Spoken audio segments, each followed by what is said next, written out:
So this is the introduction to Chapter 11, and what we're talking about here is depreciation, impairments, and depletion. This will be the first of 3 chapters we're working on.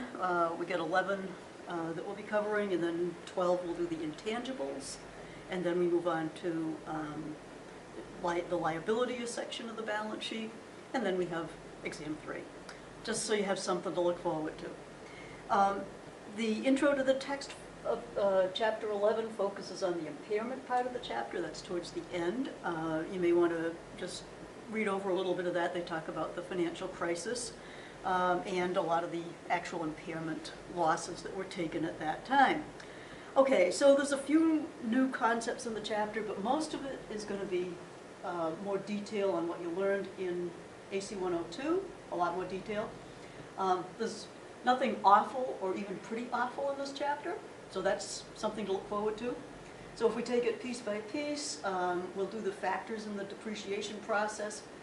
This is mostly review. There's going to be just a little bit more detail. We're going to get into the perpetual inventory methods as well as the periodic, but probably nothing too bad there. What it will be new is group and composite methods. These are new, but they're not that complicated. And then just a few other depreciation issues. Impairments, this will be fairly new material, but it's fairly comprehensible, which is good news. Depletion is kind of fun, a lot more complexity, because there was very little complexity in AC 102 on this, but this is your depletion of natural resources. Unfortunately, I know way too much about timber accounting, so I may bore you with that, but it's kind of interesting that something in New England you actually might run into. Okay. And then the usual presentation and analysis, and I cover just briefly the Appendix 11A, but it's not on the test. It's just something that you should be aware of for going into accounting.